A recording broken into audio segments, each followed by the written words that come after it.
সেই আমাদের জনাব তারেক রহমানের সঙ্গে প্রধান উপদেষ্টার বৈঠকের পর এই দেশের মানুষ আশ্বস্ত হয়েছিল এবং আমাদের এই দেশকে যারা সাহায্য সহযোগিতা করে IMF থেকে শুরু করে বিশ্বব্যাংক তারা টাকা ছাড় করা শুরু করেছিল যে বাংলাদেশে একটি সুষ্ঠু নির্বাচনের মধ্য দিয়ে একটি সুষ্ঠু গণতান্ত্রিক ধারায় বাংলাদেশ অচিরে ফিরে আসবে। পৃথিবীর বিভিন্ন দেশের রাষ্ট্রনায়ক রাষ্ট্রপ্রধানরা পর্যন্ত আশ্বস্ত হয়েছিল যে বাংলাদেশে অতি শীঘ্র একটি সুষ্ঠু নিরপেক্ষ নির্বাচন হবে।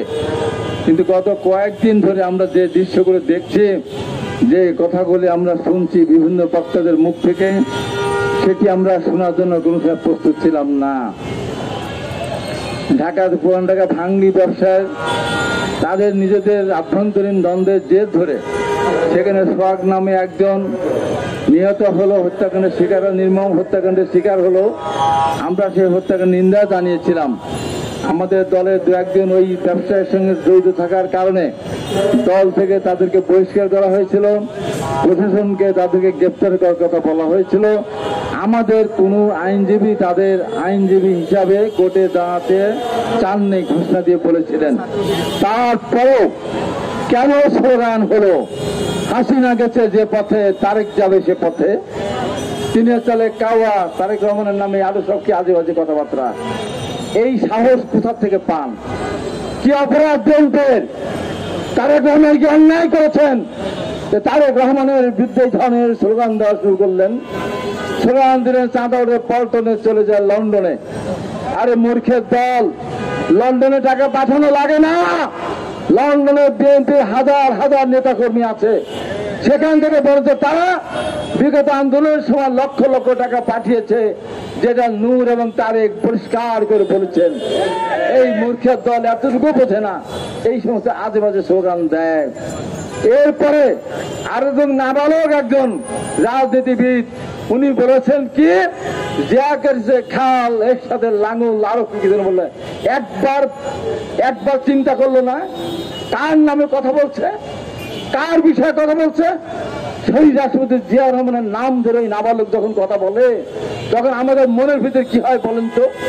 ওরা দেশনেত্রী বেগম খালেদা জিয়াকে ছাড়ে না, তারেক রহমানের বিরুদ্ধে বক্তব্য দেয়, জিয়া রহমানের পোস্টার পদচ্যুত করে তার পোস্টার করে দেয়।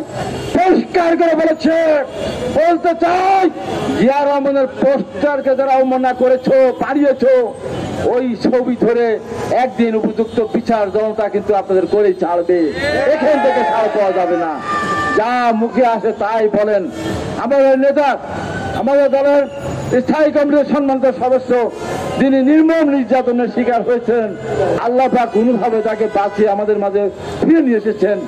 উনি একজন বিশেষ ক্যাডার, ছাত্র দলের ভাইস চেয়ারম্যান ছিলেন। উনি বারবার সংসদ সদস্য হয়েছেন।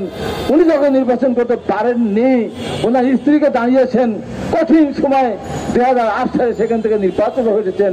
এই দেশের মন্ত্রী ছিলেন, বিশেষ ক্যাডার, এবং সবকিছু মিলিয়ে সালাউদ্দিন আহমেদ একটা দর্শনধারী মানুষ। তার সম্বন্ধে কি একজন হাটোয়ারে না পাটোয়ারে কি ধরনের কথাবার্তা সে উচ্চারণ করেছেন। এই কথা বলার আগে একবার চিন্তা করলো না আমার যোগ্যতাকে? একবার সালাউদ্দিন আহমেদের হাঁটু পর্যন্ত আপনার যোগ্যতাকে প্রমাণ করে তারপরে তার বিরুদ্ধে বলবেন। যা মুখে আসে তাই বলে যাচ্ছে, যা মুখে আসে যখন যেটা মনে হয় সেটাই তারা বলে যাচ্ছে। একবার ঘোষণা দেন পেয়ার ছাড়া নির্বাচন হবে না। জামাত ইসলামকে একটা বড় দল মনে করতাম। পেয়ার কারা চাবে? পেয়ার একসময় চাইতো কমিউনিস্ট পার্টি। তারা মনে করতো আনুপাতিক হারে নির্বাচন হলে তারা কিছু আসন পাবে। জামাত ইসলাম তো নিজেদেরকে বড় দল ভাবে, রাষ্ট্রের ক্ষমতা আছে তারা মনে করে, তো তারা পেয়ার কেন চাবে? কালকে তারা সমাবেশ করেছে। কালকে আমরা একটা টক শোতে গিয়েছিলাম, সেখানে তার দলেরই একজন পুরাতন নেতার সঙ্গে আলোচনা হলো। আর তিনি ছিলেন, উনি বললেন জামাত ইসলামের যত লোক এসেছে এই কাজের লোক, মেয়েরা ছাড়া এদের আর কোন লোক বাড়িতে কিন্তু নেই। আমি জিজ্ঞাসা করেছিলাম, বলেন তো আজকে কি বার? উনি বলেছিলেন যে আজকে শনিবার।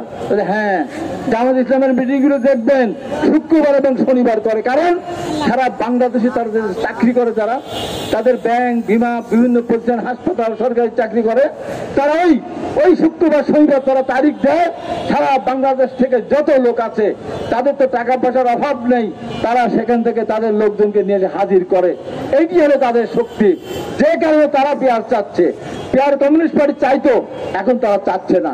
এদেশে আরো অনেকগুলি দল আছে যারা মুক্তিযুদ্ধে বিশ্বাস করে, যারা দ্বন্দ্বদেরকে সম্মান করে, যারা নির্বাচনে জিতবে না জানার পরেও তারা একটি নির্বাচন চায়, সুষ্ঠু নিরপেক্ষ নির্বাচন চায়। আর নির্বাচন কারা চায় না? নির্বাচন তারাই চায় না যারা আজকে রাষ্ট্র ক্ষমতা ভোগ করছে। কালকে দেখেছেন না, ট্রেনে টিকিট অগ্রিম ট্রেন বুকিং করে রেখেছিল তারা আজকে সরকারের সমস্ত সুযোগ সুবিধা ভোগ করছে।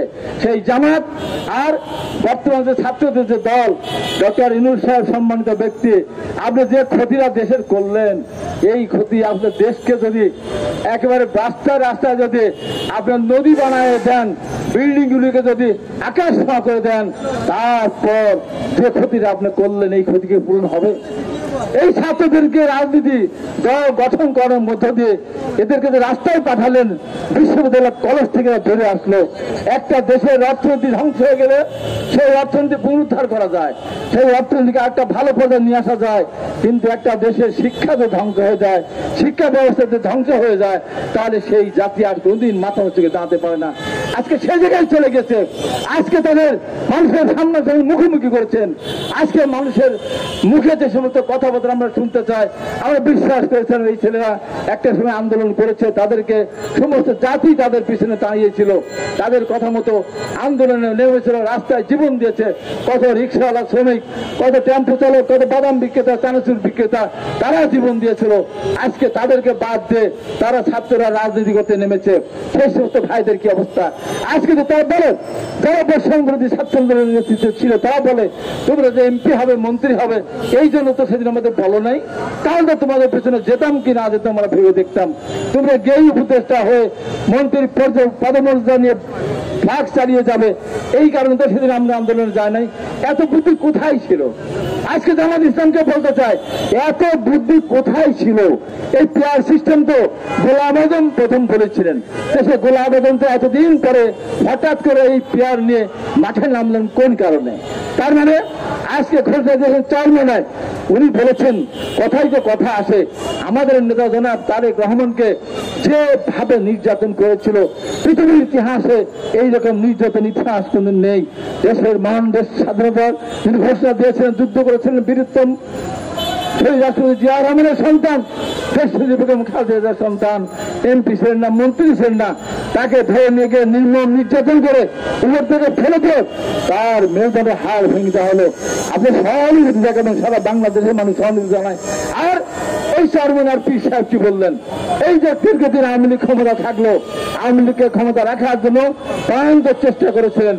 বৈশালে যখন মেয়ে দাঁড়ালেন, যখন হাত টাকা ভেঙে দিয়ে আপনাকে মেয়ে রক্তাক্ত করা হলো, এদিন আপনার মুখে আবার রক্ত দেখলাম, আপনি কিভাবে বলেন তারে গ্রহণ করতে ভালো মানুষই হতো, তাহলে আর্মিও তার মাথা ভাঙলো কেন? আজকে যে আমি মনে করি, বলি আপনাকে প্রশ্ন করি, আপনাকে মুখ ফাটিয়ে দিল কেন? রক্তাক্ত করলো কেন? আপনি কি তাহলে খারাপ মানুষ ছিলেন?